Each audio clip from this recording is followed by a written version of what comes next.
Common sense కదా. మరి ఇప్పుడు 10 టీవీకి నేను చైర్మన్ కదా, ఓనర్ కదా, నా సంతకం ఉండాలి కదా అమ్మేటప్పుడు. ఏం రాదు, ఏం మాత్రం మాట్లాడతారని అర్థం లేని మాటలు. సో ఇంతవరకు ఇప్పటికీ మళ్ళీ డిమాండ్ చేస్తున్నా, కాంగ్రెస్ ప్రభుత్వం విచారణ జరిపించాలి, మోడీ ప్రభుత్వం కూడా విచారణ జరిపించాలి. సార్, ఇన్ని నిరాధార ఆరోపణలు చేసినప్పుడు అంటే చాలా క్లియర్గా చెప్పారు మీ ప్రమేయం ఏది లేదు అని చెప్పి, మీ పరువుకు నష్టం కలిగించేలా ఆయన వ్యవహరించినప్పుడు ఎందుకు డిఫర్మేషన్ వైపు? ఎలా దానివల్ల ఏమొస్తుంది? ఆ లాయర్లా పెట్టుకొని తిరగాలి నేను. నా దగ్గర నాకు అంత డబ్బులు లేవు వృధాగా చేస్తానికి. నేను ఎవరిని బ్లాక్మెయిల్ చేసి సంపాదించలే, నేను ఏ అవినీతి పాల్పడి సంపాదించలే. ఇప్పుడు నేను సుప్రీంకోర్టు దాకా కేసు పోయింది అనుకో, నేను లాయర్లను పెట్టుకొని లక్షలు ఖర్చు పెట్టాలి, అవునా కదా? నాకు సమయం నష్టం, డబ్బు నష్టం, టైం వేస్ట్ కదా నాకు. వైశ్యుడే బాధర్ నాకు నా సమయం ఎందుకు వృధా చేసుకుంటా నేను అనుకున్నాను. మీరు అన్నట్లు నేను కూడా మొదట్లో డిఫమేషన్ అనుకున్న మాట నిజం, కానీ సమయం వృధా అని నిర్ణయించుకున్నాను అక్కడికి. ఎందుకంటే దీని చుట్టూ కోట్ల చుట్టూ తిరగాలి. సో అల్టిమేట్గా నా పరువు నిర్ణయించాల్సింది వ్యక్తులు కాదు, సమాజం నిర్ణయిస్తుంది. నాగేశ్వర్కు ఉంది. నాగేశ్వర్ పరువు లేనివాడైతే 2021లో బీఆర్ఎస్ బీజేపీల పైన పోటీ చేసి 3rd పొజిషన్ నేను వచ్చాను. కాంగ్రెస్ పార్టీ కన్నా రెట్టింపు ఓట్లు వచ్చాయి నాకు. ఎట్లా వచ్చాయి? హైదరాబాద్లో మామూలుగా వచ్చాయా? హైదరాబాద్, రంగారెడ్డి, మహబూబ్నగర్ ఉమ్మడి జిల్లాలలో. సో అందువల్ల నా పరువు వీళ్ళెవరో తీస్తారని అనుకోను. నేనేనాడు ఎవరిని పదవులు ఆశించలేదు. నేను ఇప్పుడు రేవంత్ రెడ్డి అప్పటి ఇంత గౌరవంగా మాట్లాడాను. నేను వెళ్ళి రేవంత్ రెడ్డి ఒక్క పదవి అడిగానా? ఇంతవరకు రేవంత్ రెడ్డి ముఖ్యమంత్రి అయినా కలవలేదు. నేను రేవంత్ రెడ్డి కలిసింది ఎప్పుడు అంటే ఎల్లా హోటల్లో 64 మంది ఎమ్మెల్యేలు వాళ్ళు అక్కడ ఉన్నప్పుడు, ఇంకా ముఖ్యమంత్రి అనౌన్స్ చేయలేదు. అప్పుడు ఎమ్మెల్యేలకు శాసనసభ వ్యవహారాలపైన క్లాస్ చెప్పంటే వెళ్ళాను. అప్పుడు కలిసా నాకు రేవంత్ రెడ్డి. ఇప్పటివరకు కలవలేదు. నా జీవితంలో ఏ ముఖ్యమంత్రి దగ్గరికి పర్సనల్ పనులకు వెళ్ళలేదు, ఏ మంత్రి దగ్గరికి పర్సనల్ పనులకు వెళ్ళాల్సిన అవసరం నాకు రాలేదు. అందుకే నేను ఇంత నిర్మోహమాటంగా ఎవరిపైన మాట్లాడగలుగుతాను కదా. ఎందుకు మాట్లాడగలుగుతాను? లేకపోతే ఎప్పుడైనా గుర్తుంచుకోండి, తప్పు చేసిన వాడు ఎప్పుడు ధైర్యంగా మాట్లాడు. ఎందుకంటే భయపడుతుంటాడు కదా ఎప్పుడే కేసు అవుతుందో అని. సో అందువల్ల నేను నాకు టైం వేస్ట్ చేసుకొని, పరువు నష్టం దావాలు వేసుకొని, కోర్టుల చుట్టూ తిరగడానికి నాకేం పనిలేదు, వేరే పనులు ఉన్నాయి కదా. నాకు చదువుకునేదానికే టైం దొరుకుతుంది, దీని గురించి టైం ఎక్కడిది? సార్ అయినా సార్, సమాజంలో మంచి పేరుంది మీకు, ఒక ప్రొఫెసర్. నేను ఓపెన్ గా ఛాలెంజ్ చేస్తున్నా కదా విచారణ జరిపించమని. నేనేం అధికారంలో లేను. రాష్ట్రంలో మల్లన్న పార్టీ అధికారంలో ఉంది.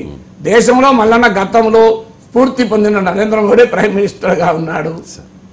మరి వాళ్ళు చెప్పాలి ఆన్సర్, నేను చెప్తానండి. Right sir. అంటే ఎవరు మిమ్మల్ని విమర్శించడానికి కూడా సాహసం చేయరు. అంటే వెతికినా కూడా మీలో ఎక్కడ కూడా ఏమీ కనిపించదు, చాలా స్ట్రైట్ ఫార్వర్డ్ ఉంటారంటే. అండ్ ఇంకా అంటే నా పాయింట్ ఏంటంటే సార్, ఎందుకు మిమ్మల్ని టార్గెట్ చేసినట్టు ఆయన చెప్పాలి, నేను చెప్పాల్సింది కాదు కదా. నన్నే కాదు కదా, ఎవరిని టార్గెట్ చేయలేదు చెప్పండి. అవును సార్.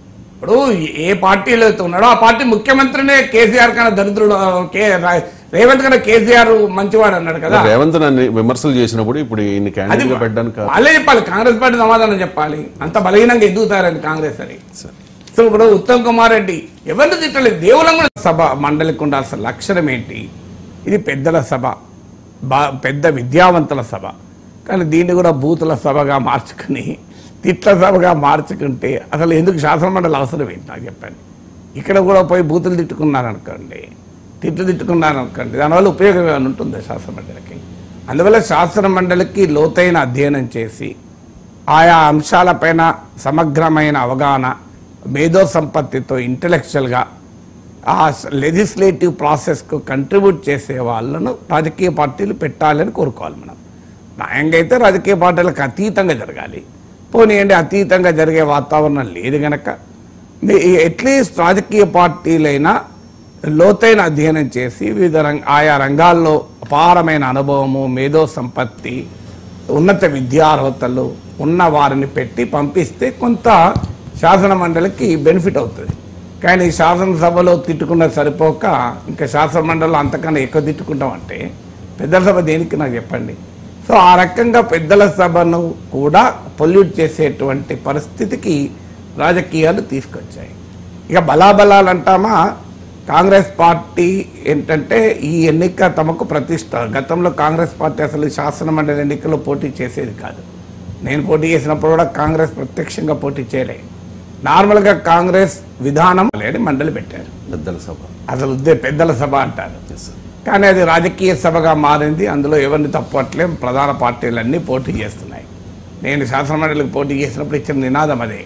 రాజకీయ పార్టీలకు సర్పంచ్ నుంచి మొదలుకొని ప్రైమ్ మినిస్టర్ వరకు ఉంటుంది. దీన్ని కొంత రాజకీయాలకు అతీత సభగా ఉంచాలి అని. కానీ ఇప్పుడు ఆ పరిస్థితి లేదు కనుక ఆ చర్చ అనవసరం. కానీ శాసనసభ మండలికి ఉండాల్సిన లక్షణం ఏంటి? ఇది పెద్దల సభ, పెద్ద విద్యావంతుల సభ. కానీ దీన్ని కూడా బూతుల సభగా మార్చుకుని, తిట్ల సభగా మార్చుకుంటే అసలు ఎందుకు శాసనమండలి అవసరం ఏంటి నాకు చెప్పండి. ఇక్కడ కూడా